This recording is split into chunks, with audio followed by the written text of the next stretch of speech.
us about epilepsy and the brain and what happens to it. Okay, so the brain, in terms of it's a physical structure, but how it actually works, it works through electrical impulses. So how your light comes on is because electrical charges travel all the way from ESCOM to your light bulb. The same way our brains function like that. So depending on what you want to just pick up your hand or pick up a pen, there's certain electrical kind of messages that are conducted in parts of the brain that instruct your hand to actually perform the action that you want to. So it's just a very simple example of how it functions.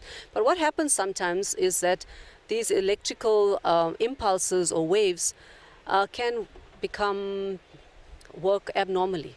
As a result, there'll be abnormal firing, excessive fire. It's like a power surge that you would have. And you know, when you have a power surge, it causes damage. So what happens is, depending on which part of the brain you have a power surge, you're going to have abnormal excessive movement that will manifest certain signs. So the common type of epilepsy that we have is where you know that people start jerking their hands or their legs involuntarily, and you can't, there's impairment in their consciousness, you can't engage with them during that time. Often lasts just a few, less than a minute, and they can't remember exactly what happened. But you do realize that they can fall, they can get injured, and can happen anywhere.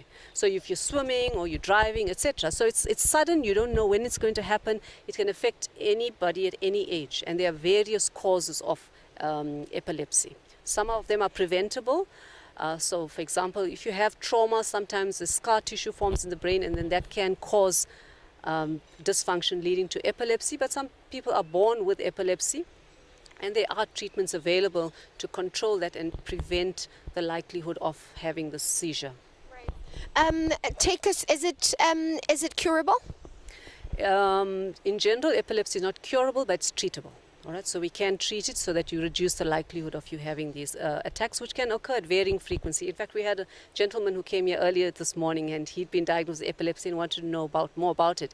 So, as I said, there are many precautions that you should take, but essentially there is treatment available that can help to control the attacks. Awesome.